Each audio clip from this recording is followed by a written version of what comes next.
We're back. And today's reflection is on optimism, and perhaps better is on the limitations of optimism. The ashram and in e-learning, which I highly, highly recommend if you are in any way fascinated by the concepts here in the Daily Vedantic, on our other podcast, Yoga for Your Intellect, or any of the books that have been recommended, like Vedanta Treatise, which is our teacher's, that's his magnum opus.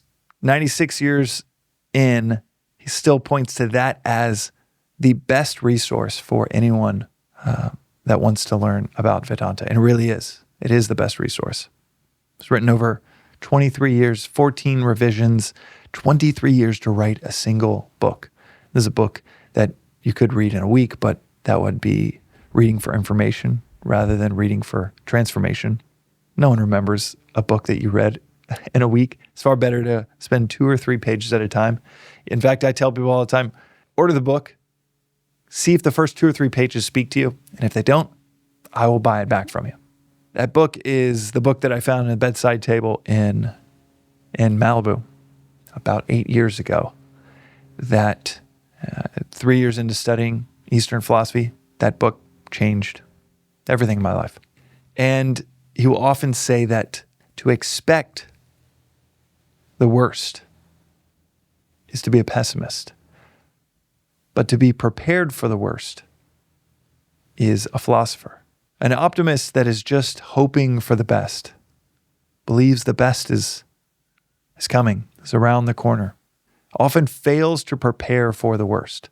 The pessimist, on the other hand, expects some sadistic way once the worst to happen to confirm that prediction that they've already made, but is equally not prepared for it.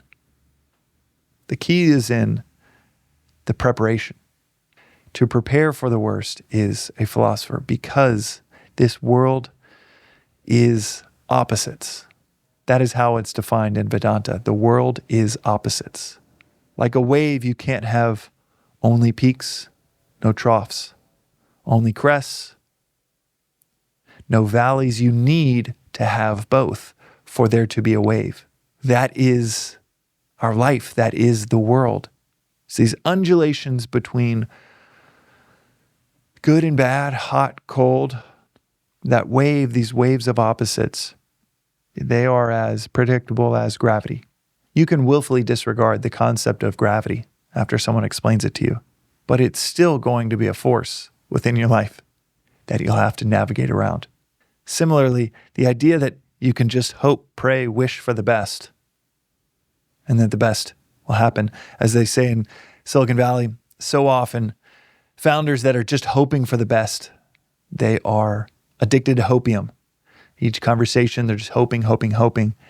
Whereas the best founders, the realists, recognize that there are going to be a handful of things that blow up this year, if not today in your inbox or this month, this week. And then you have to plan for them. Joseph tells this story about a guy at the gym that he was clearly a regular, had everything set up, and he was going machine to machine. And Joseph thought he was done with one machine. And he gets on the machine, and the guy comes back over just to get his stuff, his phone and water bottle. And he goes, "Oh, is this your machine? Are you still on this?" And the guy said, "Oh, no, man. I got plan A, B, C, D, and E." That is Vedanta. That is realism. That's a great founder.